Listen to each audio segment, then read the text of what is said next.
Welcome to another episode of Marketing Monday, Move In Monday, right? Moving Monday. I like that better. And I am here with Dave Growl at Dreamscape Marketing. And what are we talking about today, Dave? Well, I'm really excited today, honestly, and I don't want to go on and on as I tend to do, but we have all of our marketing data back from our senior living marketing survey, and I think we have a lot to talk about. So that's what I want to I thought this second episode, last week last month, you guys kind of met me, but I think in order to talk about all of the problems and challenges we're going to overcome over this video series, I think it's very important to set the stage of where we are.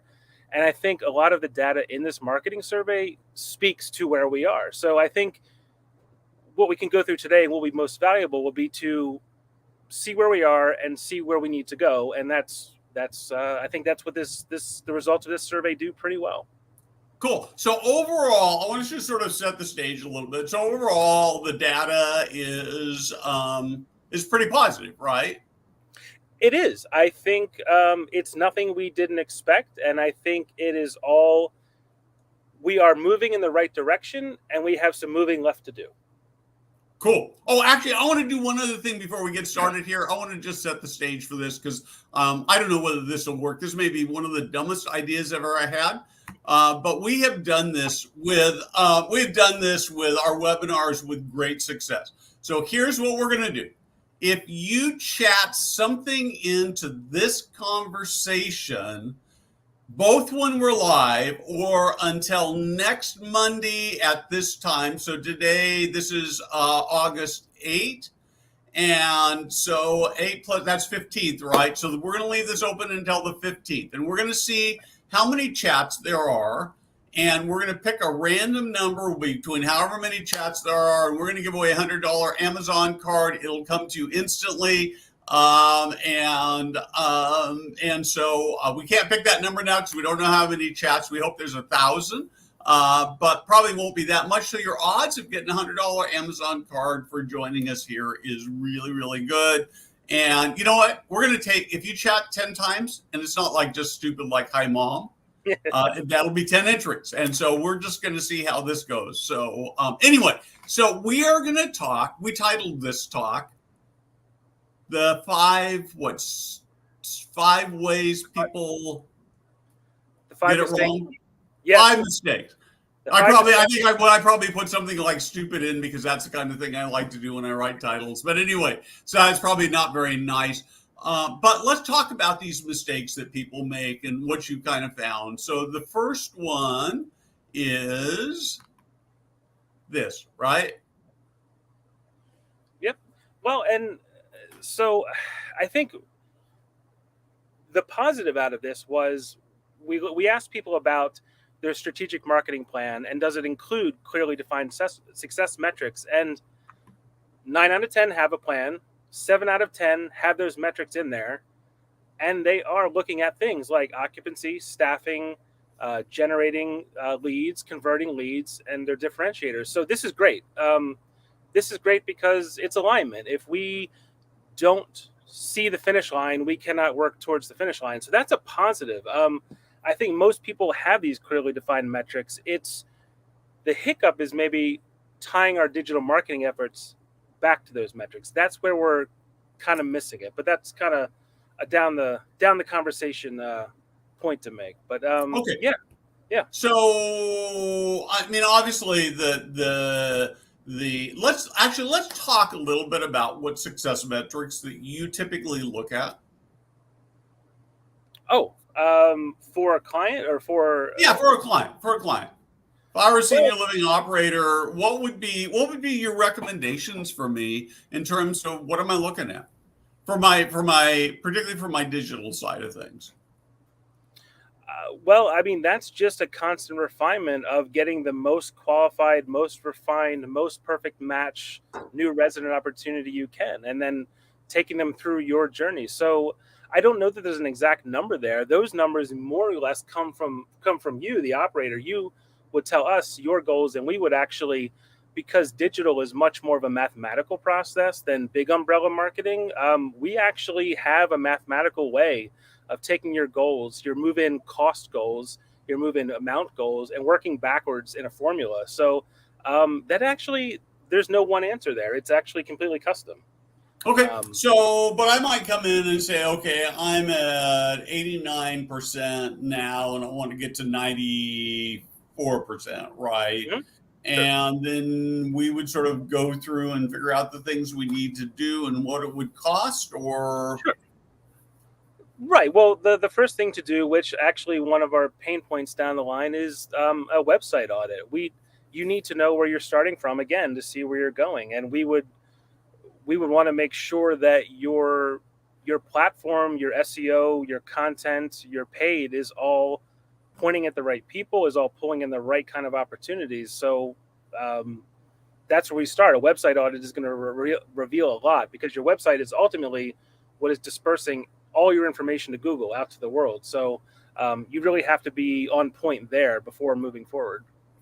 okay, and so we'd be looking at things as we were sort of setting up these goals. We'd be looking at things. Obviously, staffing is really critically important, but we'd also be talking about. I mean, occupancy is true, but we'd also be looking at things like staffing and leads and cost Mhm. per move-in and that kind of thing, right? Right. Oh, absolutely. Um, well, and really, it's again, it's mathematical. It's your cost per move in is is what we're aiming for, and to get you from that, high 80s to 90s, that is it's going to generate a certain volume of traffic, and from there, that it's just a matter of mapping that out to a time frame about what you can accommodate, what you can truly handle, what your team can truly handle as far as managing those leads. So again, we're going to kind of pace that. A lot of digital marketing is pacing. It's not uh, necessarily a one. It's never, actually, I should say, it's never a one size fits all. It's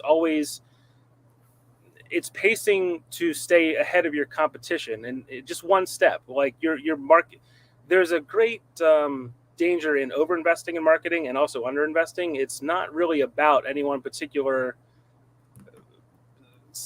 one size fits the market. It's what keeps you one step ahead of your competitor's digital presence. So that's all you really need, is that one pace step ahead. So I want to, yeah, and I think that these are really important. I think that one of the things when I talk to people who are really experts in the sales and marketing staff, and here, love to hear your thoughts on this, is that the biggest challenge is actually much more about working the leads you've got rather than needing more leads. Absolutely. I Even for me personally at Dreamscape, and for clients and ourselves, I would rather have five amazing leads than 100 or 1,000 bad fits. So like you want to go after the best qualified lead you can, and to do that, you have to keep refining. You have to take the next step, and I think that's where. Um, Looking back at the survey, we kind of identify still as novices. In fact, 50% of us still identify as digital marketing novices. So uh, we've acknowledged, what we need in terms of digital marketing and channels. We've acknowledged what we need from it. We've funded it. We've put the plan in place. Everybody's on board, and we are getting leads. We have started the beginning of that process, but we haven't connected it. There are multiple systems in a digital environment. It's not just your website. It's your SEO. It's your content. It's your call tracking. It's your AI chat. It's your tours. I'm going to call out all of our great channel partners in the space, because we all connect now, right? It is not just your website. We do not operate in a vacuum. All of these pieces work together. So again, kind of going ahead to a stat down the road, we asked people their tour to conversion ratio as well as their lead to conversion, and those numbers were down. They were down in the 20s, 30s. Not many were, on the plus side of 50. And it's not that anyone promises any amazing thing. This is again a pace and a process and a mathematical equation. But I do think the more we, as novices, as intermediates, the more we talk through all this stuff, the more we connect these systems, the more we close these loops, right? That is going to take those numbers in the 20s and bring them to the 30s and then to the 40s. And I think everybody's executives and boards and CEOs would be very happy as they see those incremental wins. I am always a fan of first downs. I get into this all the time at work. It's like everybody wants the Hail Mary, like photo finish, going to the Super Bowl, catch in the end zone. I want the first down, because it ultimately ends in the same result. But first downs are digestible, achievable things. Hail Marys are a one shot, and you hope your guy jumps up and catches it. So, yeah. That's right. I want to pop this comment up for just a second. Katie says metrics-driven sales goals are really important, but the right number of leads is perfect. But if the leads are mishandled, as many senior living leads are, then it's all for naught. And I think this is one of the things that drive a lot of us crazy. As I get to talk to operators who become consumers, right, and they get so frustrated with how not good it is. I want to say bad it was, but anyway. Should I go get my Tums right now? Yeah, the heartburn starts to. Yeah, absolutely. So actually, I want to move on. We're not going fast enough. Okay. I'm gonna, we're gonna run a little long today. I'm gonna just tell you that right now. Don't forget, you chat in. $100 Amazon card. We're going to pick random. The more chats you put in, the more likely you are to win. And we're going to go for a week. So if you're watching this after it's been recorded, you can still play. Okay. So as you did this study, you looked at the kind of the plans that were created, and I just talk to me a little bit about kind of this whole process of creating the right plan and working the plan and that kind of thing. Well, I think in the first episode, we touched briefly on the blurring of the lines between our CEO, our executive team, our board, plus our marketing team. And those lines get blurred, toes get stepped on. And I just wanted, so we asked everybody, and it went 60-40. Who creates or how do you develop a strategic marketing plan for the community? And it goes 60-40 to executives versus the marketing team. And as the marketing guy, people might expect me to jump on the marketing side, but I think there's an important distinction to be made there. And being 20 years or in marketing, leaders need to identify the goals. Again, it's that alignment. We're all looking at the same finish line. As marketers, we know how to market. We know the tools and plans and processes. We've all done them before. Some we succeeded, some we failed. But we've always learned, because we don't lose. We either win or we learn. And it's our job to look at those strategic goals and use our things at our disposal, processes and products and experience to build that, whatever metaphor you like, to finish the puzzle. So to receive that greater strategic plan can kind of give a sense of a relief to a marketer. It's like, okay, these are the goals. Now I just need to build the plan to get there. And that's the way even we work at Dreamscape. I sit with our leadership team. I see the 5-year plan, and I'm like, okay, well, what does that mean for the 2023 marketing plan? So I just think it's important that we're working together. We have a synergy between leadership and sales and marketing, and I think that is attainable. So let's I want to dig into this for just a minute, Dave. I think one of the questions I always have is, so my executive, I kind of agree with you. I think that at the top level, it's my job as a CEO, CFO, COO to set this strategic goal. But it's really easy for me to walk into my operations and my sales and marketing team and say, I want 99% occupancy. I want an average move-in cost of $100 a move-in, and I want it done 2 months from now. What happens when you get? Oh, and I want the rents to be 25% above market. What do I do when I feel like my executive committee is? Obviously those are big exaggerations, but sure. I think this is a challenge, right? Of course, there's a challenge. But again, I guess everything's so. Again, they're getting involved in a little bit of process when they put those specifics on it. So the goals I heard were like growth and and higher profit margin, and so I heard goals there, but then I hear them edging into process. So I always would just push back with data and facts. Like, here's where we are. Here are the industry averages. Here's what our competitors are doing. Here is what we need. A lot of people get hung up on raw numbers. They're like, it's $10,000 for this, but if the cost finite of us doing this thing one time is $1,000, which sounds expensive, but when you 10x it to $10,000, it is a scalable, repeatable process. So that tends to scare people when you talk about big numbers. But I'm like, if you have it refined to that point, it's really not. It's just a tested, provable, repeatable process, and that's what digital marketing is. So the numbers get big and scary, but I think we try to we try to show them, demonstrate back always. This is what is truly happening in the market. I'm not sure your asks are in line with the market. Just try and say very technically and nice and say, I think this is what we're seeing in the marketplace and what we can realistically expect. And you should never ever promise something you can't deliver. That's on you at that point. I would never promise something I'm not confident in. So, but I'd rather over deliver than the opposite. So so pushing back, I think the bottom line is what you're saying is pushing back. And I think the other thing that we talked about in prepping for this is that oftentimes people will create a plan and then they'll put it on the shelf and not really look at it until the next year when they have, because they've got this checklist. And so, talk to me a little bit about actually working the plan you've created and how do you make mid-course corrections?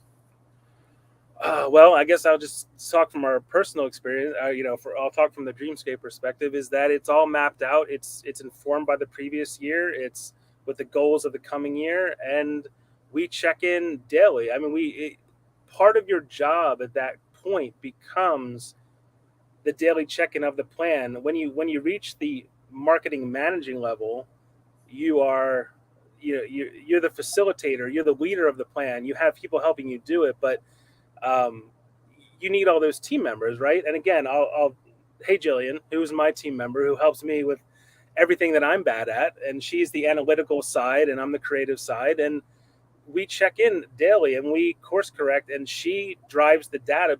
And again, that's the one thing we're missing is, as marketers in the older school, maybe, which I am, I'm not,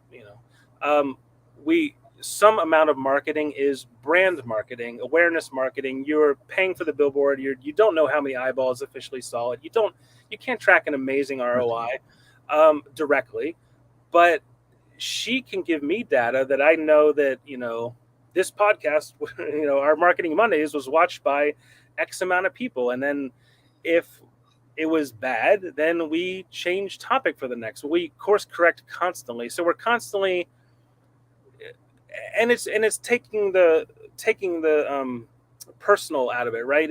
We are just, again, first downs.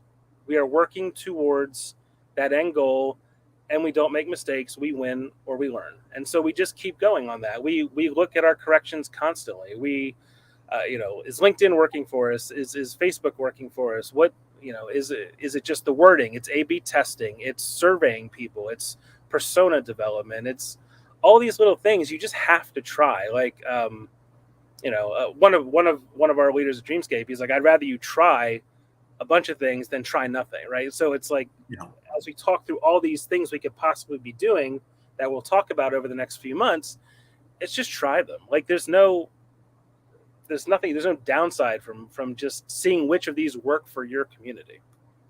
Perfect. Okay, so you sort of already hit on this, but let's talk about, there's this, I don't know whether it's conflict but you've got creative people like me and you've got data people. And I guess I sort of sit a little bit in the middle because I like data.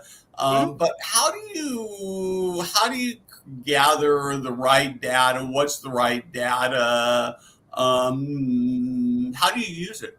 What do you do? I mean, we sort of hit a little bit of that, right? But I think it's really, really important. And I think that what you saw that in the study was that like 70% are doing data and 30% are just, I don't know, guessing? Yeah. So let's see.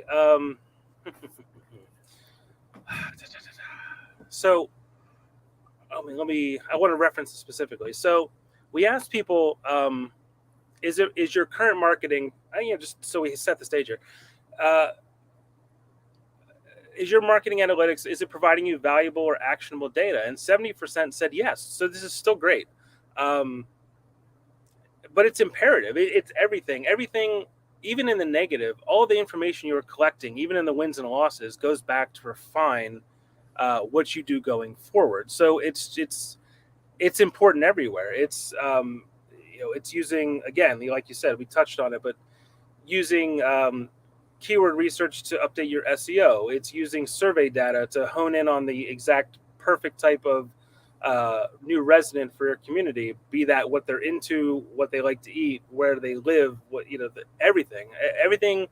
The more you ask, the more information in, the better you can do information out. So yeah, it's I think 70% is a good number, but it gets tricky. Again, we did touch on this. So digital marketing is math, and as the creatives, we kind of naturally lose interest in what doesn't. As humans, we avoid things that don't interest us. So if the thought of digging into spreadsheets and analytics is intimidating, is mind-numbing, that can be an opportunity for a new team member. I think investing in that person who lives in that, thrives in that, can gather it and turn it into useful guidance is immensely important team member to have. Yeah, no, there's no question about it. And I guess I would argue, maybe this is where I sort of span the gap between a creative and a data person, is that for me, the data, the problem that creative people have, I mean, if you're painting a picture for your own personal enjoyment and you don't care, but at the end of the day, I'm creating to make the world of senior living a better place, right? As you are. Right. And so what the data does is it tells me whether I'm being effective in my goal of creating something that's useful, right? Yeah. Right. Mm-hmm. And I promise you, there's nobody out there. I mean, this is an easy confession to make because it's true for everybody. If you're a creative and you're creating things, you're not going to hit 100%. There are going to be times where you just miss. Mm-hmm. Right? Absolutely. No. Okay. So one of the big questions that I think is that people tend to go out and do all this digital stuff. And then you say, well, how's it working? How do you figure this out? Well, it's a few things, and so we asked people about the link between their digital marketing efforts and their returns on their business outcomes, and only 30% reported showing significant positive correlation. And so that leads me to ask a question: is if we have all this buy-in, we have this understanding, we know the need is there, we know that 75% of seniors are searching online to research communities, and so are their children, but they're searching different things. If we know all this and we bought into it, and why are we not seeing a positive? Why are 7 out of 10 of us think we're not seeing that connection between business outcomes and digital marketing? And I think it's that ability. It's part of our growth process. We need to take it to the next level. We need to connect these systems, and that's not where we haven't gone yet. Or we're striking out in the dark a little bit, and we're finding our way, but we're not there yet. Yeah. So to me, this is really, really critical. We have another partner who that works with us, and they do massive amounts of digital, not just on our platform, but on other platforms as well. And in talking to them about their success, it's like, well, how do you measure it? And the response was really interesting. It's because, and they said, well, we don't really know where the leads come from, except that we know when we do it on all these platforms, we do more business. And I think that that perhaps that's where digital gets devalued, is that you look at that, somebody walks in and said, "Oh, my friend told me about," or "I got this thing in the mail," but in reality, if they hadn't been doing that digital piece, they might never have showed up, even though you wouldn't necessarily attribute it to that effort. Yeah, no, there were a few questions in the survey where we talked about what is your amount of touches in nurturing, and it was very low.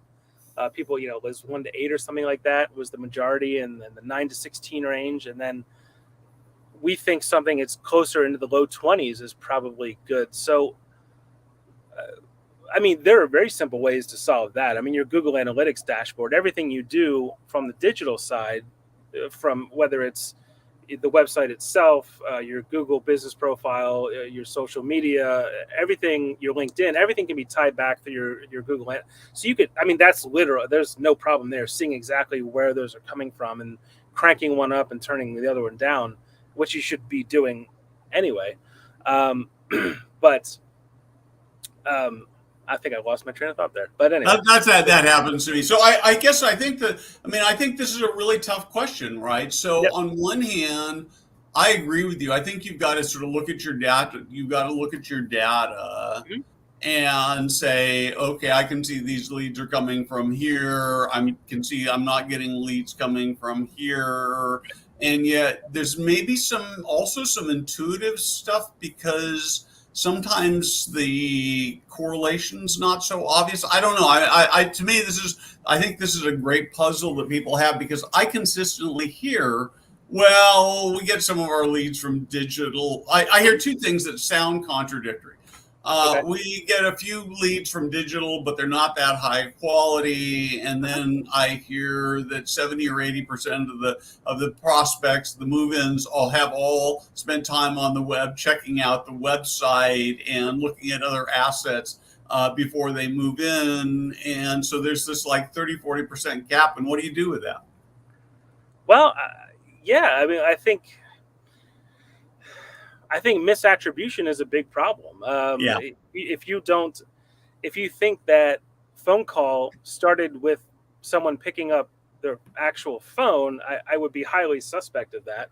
And that's kind of the point of your digital front door, is that you're out there in terms of Google search, in terms of your YouTube videos, your Facebook, in terms of all of them, really. People are getting touched way before you even know they exist. And so, again, when we see these low numbers about, how much nurturing am I doing, or which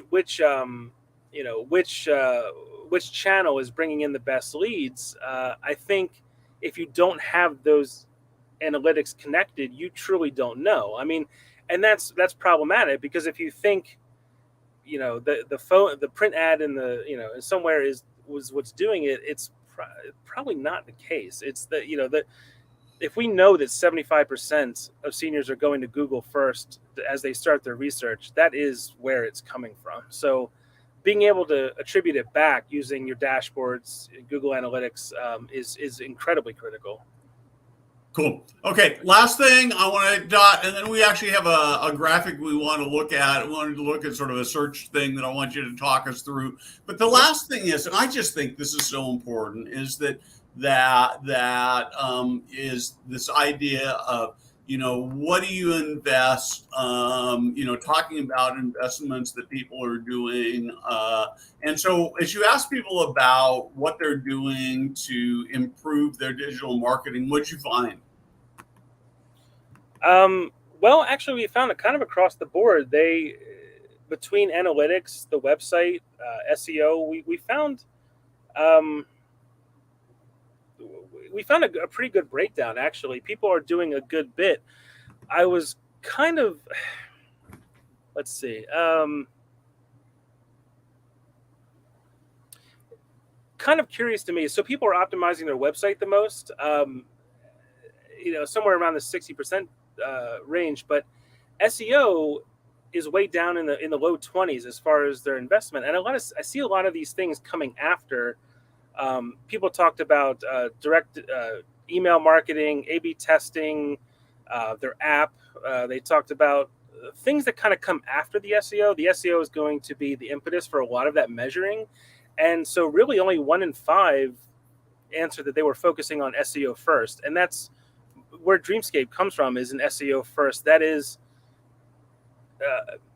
SEO is proven time and again to be the most cost-effective and most evergreen form of digital marketing in terms of budget efficiency, in terms of an ever increasing return on the same investment. So, and that graphic we're talking about, just it's for me. Shall we take a look at it? Shall we put it up? Sure. Yeah. Let's see. Did it come up? Yeah.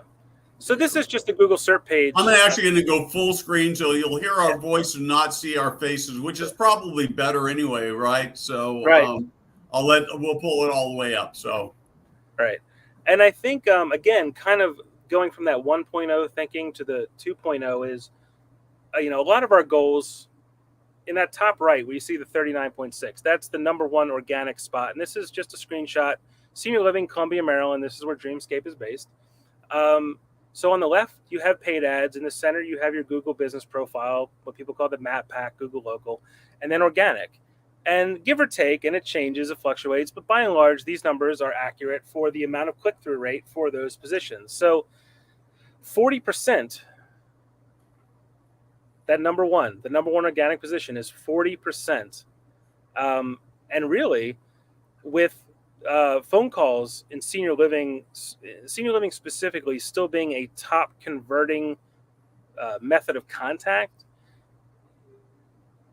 people get a little twisted in the sense of, well, these are digital ads, yes, but we want to drive the phone call because that's still the top converting thing. So we have the Google pack in the middle, you have almost 18% there in that #1 position. So it is so critical to be in those top organic and top 3 usually, because those who are going to get into the sphere of consideration, those who are going to get the calls.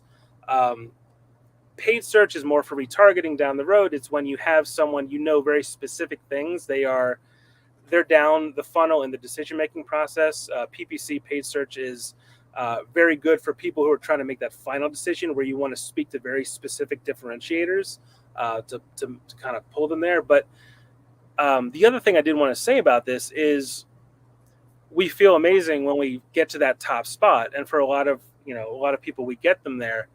But the reason I show this as one image is because we don't actually just want, our end goal usually for us is not just that top spot. It's all of them. It's as many of them as possible. And what you can do with SEO is maybe that top spot is your homepage or a specific thing they search. Let's say they did something more specific than Senior Living, Columbia, Maryland, a particular service or that you offer. But we would write content to try and get as many of these spots as possible. And that's why, submitting to directories and you're having a strong social media presence, it's not necessarily that your lead is going to come in through social media. But if that third spot down says Steve's Senior Living Community Facebook page instead of your competitor's name, you want to own all of this real estate, basically, is my point. We want to have a plan to get not one of them, not just the top spot. We want to occupy as many of those spots as possible. And that's really the holistic approach of local SEO, and PPC, of owning them all, basically. We want to shut everybody else out for you. Yep. Yeah. And I think that, I know that I probably twice or 3 times a year end up playing, not obviously for me at this point in time, but often for friends or acquaintances. I end up sort of sitting in the consumer chair for a minute, and the place I tend to always start in whatever geographic area is the map pack. And it means that they've worked at the digital. It gives me a sense of where they are on star ratings and those kinds of things. And so, and I know that there's so many things that you can help people with in terms of how do you make sure you show up at the top of that list, because in any geographic area there will be, even I'm in a relatively small part of Sacramento. And I will end up with probably 4 or 5 pages of communities if I do that same search. And it's like death to be on page. Well, really, it's really death to be on page Yeah. 2. But certainly, if you get in 3 and 4, you might as well not be there at all, right? No, the numbers drop off so dramatically. And again, let's talk about intent, right? Because if I'm at the very beginning of my research about a community, I'm going to either rule you in or out as a good match. And I need to go to your website, usually to learn a little more in depth about the things that are important to me. If you're getting that map pack hit, that is probably they either want to see where you physically are to come tour, or they want to call you. So that's a different intent. That's somebody further down the funnel. Yeah. Again, that's why we want to own all three. So we get in at every level of sphere of influence down the line. So. Yeah, and I want to just add this because Christy, you're actually right. It's a very complex puzzle, and it is often very tough to figure out. So you guys have actually put together a case study, right? We did. And we're going to make that available to you. So all sorts of good stuff today, right? You got a case study, got a chance to win $100. Man, it's hard to imagine. I gotta take that. I gotta take Christy off, and then I've got to go over here. And so the way you get this case study is you text the word occupancy to 916-659-5287. And one of the things I need to tell you, we use this platform called Community. They're going to ask you your birth date. You don't have to tell the truth on it. It would be nice if we had the nice day and month. We might even someday send you a happy birthday on it.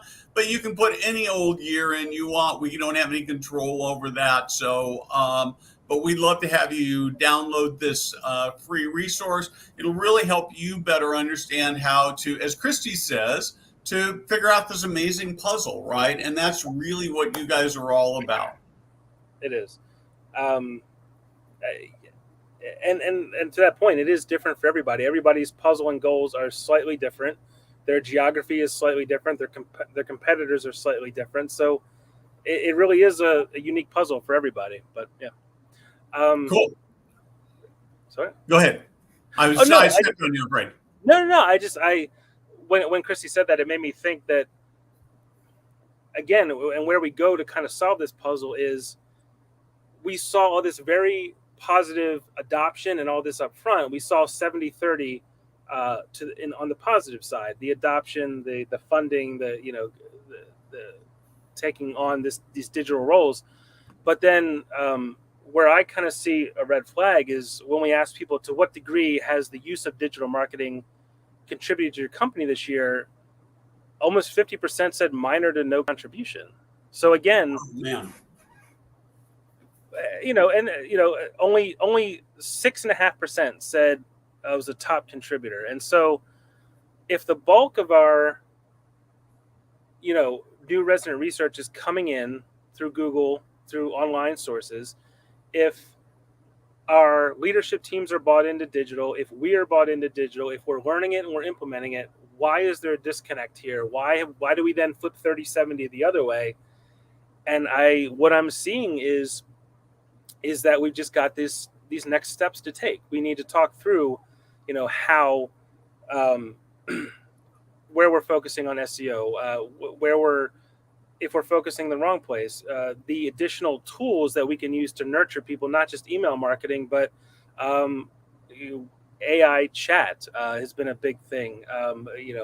Surveys, pre-qualification surveys. I know people get a little wary of that, but it helps us to know the best fit for you, and we want to only talk to the best fits. And so the more we can do that, the more we can answer their questions too, because sometimes you're not a fit for them either. We want to just establish that from the get-go and but we want to focus our time and efforts on the people who are the best matches for us. Why would we not want to do that? So, I just see that as we're still in our infancy a little bit. We're still novices, 50% of us, and we need to put some of these systems together to close these loops. Yeah. Stop. So we are well, actually we're more than out of time, but that's okay. It's been such a great conversation. Yeah. Two things that really hit hard for me in this conversation, Dave. The first is that it seems like maybe there's a perception problem, a data problem that we've sort of touched on, because I believe that right now today, digital is having an influence on 70 or 80% of the move-ins that happen in one way or another. It might not be the first contact, or they might not remember it's the first contact. But I actually think the potential there is there for digital to be the predominant lead generator. I think statistically you're right. I think just with the way people are searching, and as I think from the boomer generation on, it's not going back, that's for sure. So That's yeah, right. no, I think you need to have a holistic approach to your digital presence, just like everywhere else. It's not just your website, it's your Google local, it's your social media, but it's also the way you email people. It's the way you follow up with them. It's the way you create personalized journeys for them. It's, again, connecting all these things. And I think to some extent, we're looking a little bit in the wrong direction. I see a lot of people looking at, social, sorry, SEO. Yeah. For example, I think a lot of times we do what we know personally and try to make that translate into what we're doing professionally. And so, Facebook, looking at what the way people are focusing on Facebook. If I asked you what the second most popular social media platform in the world is, if Facebook is one, we are all going to agree Facebook is one. What's number two? YouTube. You're right. What's the second most popular search engine in the world? YouTube. I know. That's right. It's just smart for me, Steve. But yes, most people would actually not know that. Absolutely. Yeah. And so when I see people focusing on Twitter and LinkedIn and TikTok, by the way, only 3.4% of seniors are on TikTok. So stop it. That's for staffing, not for new residents. But anyway, I just see these.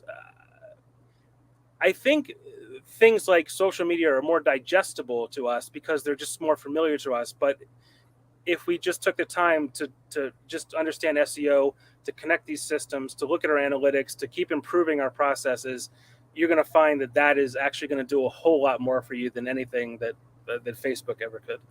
Those are Dave. Those are great closing words. I would tell you that we see that we're doing we continually are looking at those same things at Senior Living Foresight. I know you are at Dreamscape. Dave, thank you very much. Hang on for just a second when the broadcast is over. And thank you for watching and commenting. And remember, we're going to leave this commenting contest open for a week.